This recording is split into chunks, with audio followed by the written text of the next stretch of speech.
I've always loved running through nature trails, especially when the city starts to feel too loud. There's something meditative about it. The rhythm of your breathing, the crunch of dirt under your shoes, the way the air smells fresher when you're deep in the woods. I had a regular route, a lesser-known trail on the outskirts of town, surrounded by tall pines and thick underbrush. It was peaceful. At least it used to be. That particular evening was like any other. I had wrapped up work a bit later than usual, and by the time I reached the trailhead, the sun was already sinking below the horizon.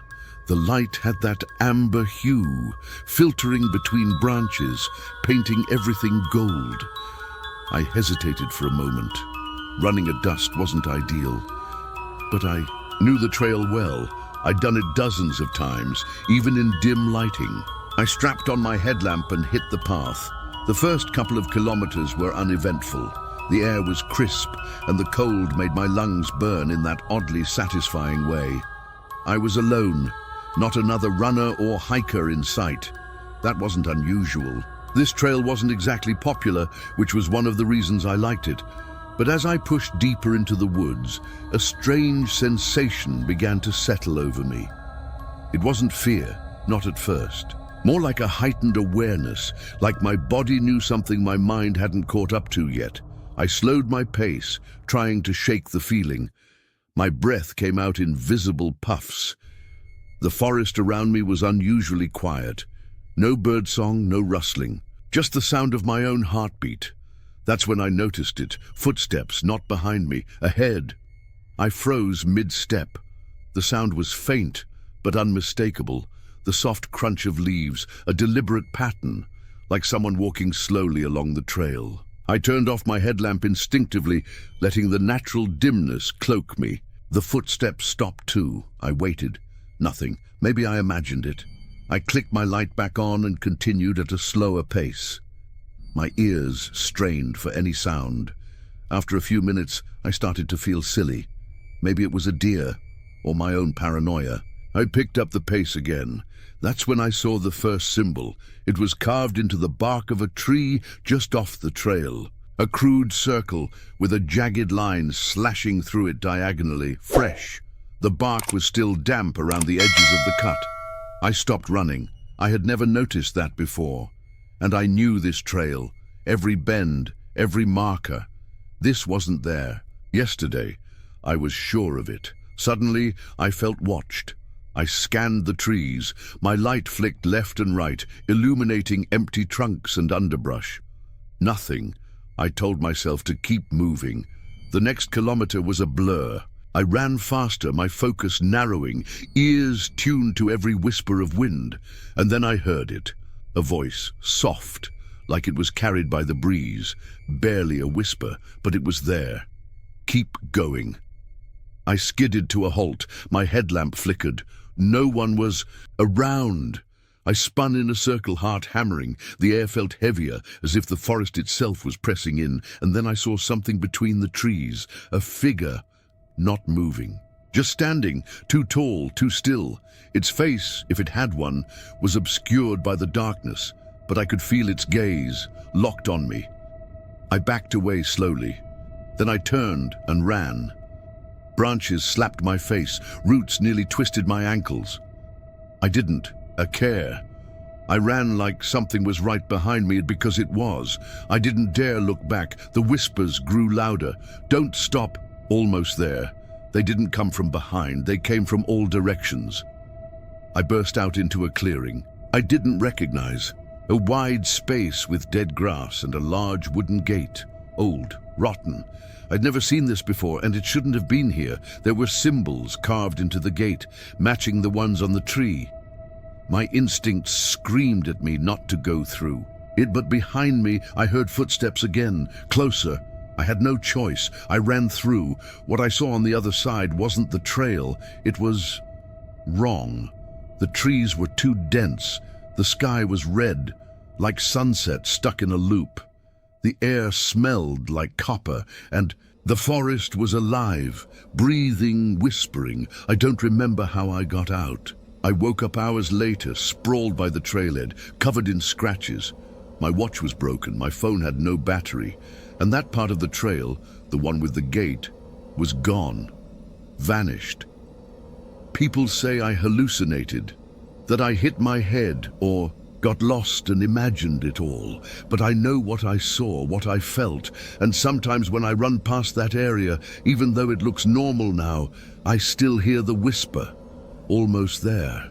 I never thought much of running at night. Some people find it dangerous, unnerving even, but I always found comfort in it. There's a peace to the darkness, a stillness. The roads are empty, the world's asleep, and it's just you, your heartbeat, and the sound of your feet hitting the ground. No distractions, no noise. That's why I started training in the desert. It was a few months ago when I moved to a small town near the edge of the Arizona wilderness. I needed quiet, a break from the constant noise of city life and the mess I left behind. I rented a modest house at the very end of a lonely dirt road, right before the land opened up into endless, dry nothing. There were trails back there, barely, marked paths that wound through the rock and brush like veins. Locals rarely used them, too dry, too hot, too remote. But to me, they were perfect, unspoiled. I started running those trails almost every evening after the sun dipped low enough to turn the sky into fire. The desert came alive at twilight, not with people, but with silence, wind, and distant animal calls. It was beautiful, haunting even. I'd run for miles, the horizon stretching endlessly ahead, the stars blinking to life one by one. But everything changed on a Thursday night in late September. The day had been brutally hot, the kind of heat that clings to you even after sundown. I waited until almost 9 p.m. before heading out. The moon was just a sliver, barely enough light to see, so I brought my headlamp and a flashlight. I set out along my usual trail, the one that cuts around a rocky ridge and dips into a dry wash. Before curling back toward town, about 4 miles in, I noticed something odd. There were footprints, not mine, someone else's. Fresh from what I could tell, a different tread pattern than my running shoes, bigger, heavier. I stopped, crouched down to look. The prints veered off the main trail, heading toward a cluster of large rocks that jutted from the earth like jagged teeth. I hesitated. There wasn't any reason for someone to be out there, not this late and not that far out. Still, I followed. I told myself it was curiosity. Maybe someone needed help. Maybe they were camping or exploring. But deep down, I think I already knew something wasn't right. As I climbed the rocks, the air shifted, it got colder. Still, even the wind stopped. And then I saw it, a shape, crouched low near the base of one of the boulders, human-like, still. I froze. My flashlight flickered. And in that brief moment of darkness, the shape moved. It didn't stand. It stretched, elongated, wrong. I stumbled back, heart racing, the light bouncing wildly across the rocks. When I steadied it again, the thing was gone.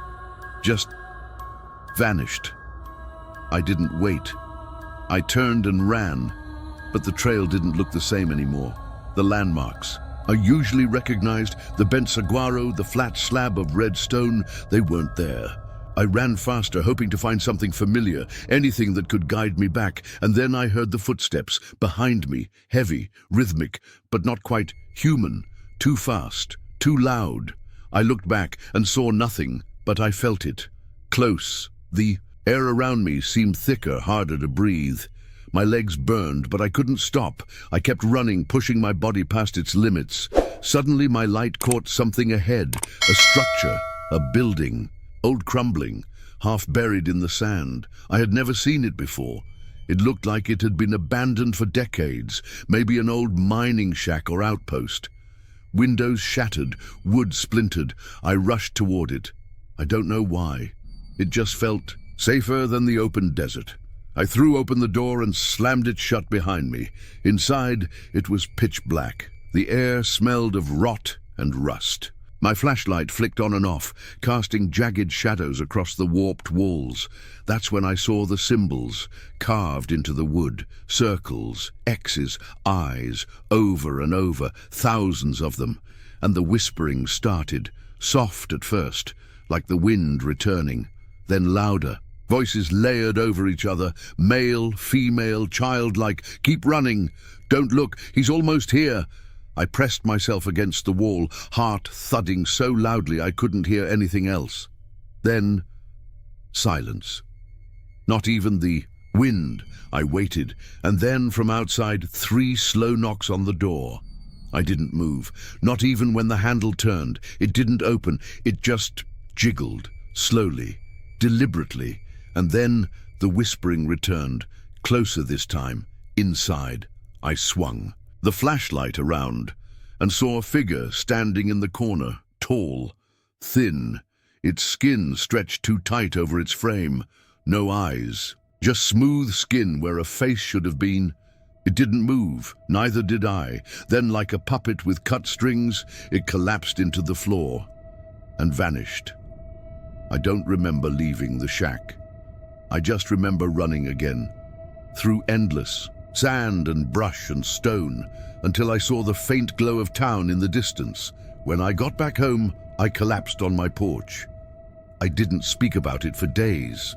I couldn't. When I went back to look, the shack wasn't there. The trail had returned to normal, no footprints, no symbols. But some nights, when I run late and the desert feels a little too still, I swear I can hear the whispers again. Keep running. I've always loved the quiet that settles over a small town at night, the way the air cools, how the distant hum of the highway fades and the streets become ghostly with stillness. That's when I run, when most people are asleep and the world belongs only to the crickets, the wind, and me. It was supposed to be a quick night run, just 5 miles to clear my head. But that night, something was different. Something was watching me. It began like any other evening. I had my usual pre-run routine, light stretching, earbuds in, water bottle clipped to my side. I even threw on my favorite reflective vest, the one with the LED strips that blinked just enough to catch a driver's eye without being obnoxious. I was cautious, always. Running alone at night, even in a sleepy town like mine, meant being alert. The trail I chose that night was a quiet one that curved behind the high school and followed the riverbed. There were no streetlights out there, just the glow of my headlamp bouncing across the gravel path and the occasional flicker of moonlight reflecting off the water. I had run that trail dozens of times. It felt like a second home. About 2 miles in, I heard something off. Not the wind, not animals rustling in the brush, footsteps. I slowed and pulled out one earbud, listening. Nothing. Just my own breathing and the crunch of my shoes on the dirt. Still, I glanced behind me, scanning the trees that lined the trail. Empty. Shadows danced in the corners of my vision, but there was nothing solid, nothing real. I kept running, but the sound came again, this time closer. I stopped completely and turned. Nothing but the long, empty trail stretching back toward town. My heartbeat quickened, not from exertion, but from something colder, primal. Told myself it was an animal, maybe a deer, a raccoon, something harmless. Still, I picked up the pace. The 3rd mile was uneventful. The sound stopped. My breath evened out. I almost convinced myself it was all in my head. But as I rounded a sharp bend near the old overpass, I saw something standing just beneath it. At first I thought it was a person, tall, upright, still. But then I realized it wasn't moving, not at all, not even swaying in the breeze. My headlamp flickered. For a brief second it lit up the shape, pale, elongated, with limbs too long and fingers that dangled almost to its knees. I froze. It didn't run. It didn't flinch. It just turned its head slowly, unnaturally, until it was facing me. I couldn't make out any features, just the impression of a face, too smooth, too blank. I bolted. No pacing. No checking heart rate. I ran like something deep inside me knew this was a moment I wouldn't survive if I stayed. My legs burned. My lungs screamed, but I didn't stop. I didn't dare. Every shadow on the trail looked like it was reaching for me. Every sound became a threat. And the worst part? The footsteps returned, but they weren't behind me this time. They were beside me, like something running just out of sight in the brush, matching my speed, keeping pace. I could hear twigs snapping, breathing, that awful wet sound of something. Exhaling from too close. At one point I screamed, out of pure panic. Not because I saw anything, but because I felt it, right there, just inches from me. I turned off the trail and sprinted toward the river. There was an old maintenance tunnel under the bridge, not big, but enough to squeeze through. I ducked inside, hoping to lose whatever it was. The tunnel was cold and damp. My headlamp flickered again and finally died. I was left in complete blackness. That's when I heard it breathing behind me. It wasn't human, too loud, too wet. And then I felt fingers brush the back of my neck. I screamed again and scrambled forward, slamming my shoulder into concrete and metal until I burst out the other side, scraped and bloodied, but alive. I didn't look back, not even once. I ran straight through the dry riverbed, through thorny brush and cactus until I reached a road. I flagged down a truck and told the driver I'd been chased. He looked at me like I was crazy, but he still gave me a ride back into town. When I got home, I locked every door and window. I didn't sleep that night. The next morning, I went, back with a group of friends. We found the tunnel, but there were no tracks, no signs of anyone or anything having been there, just deep gouges along the walls, like fingernails had been dragged through the concrete, and one message, smeared in something that looked like dried mud or blood: next time, don't run.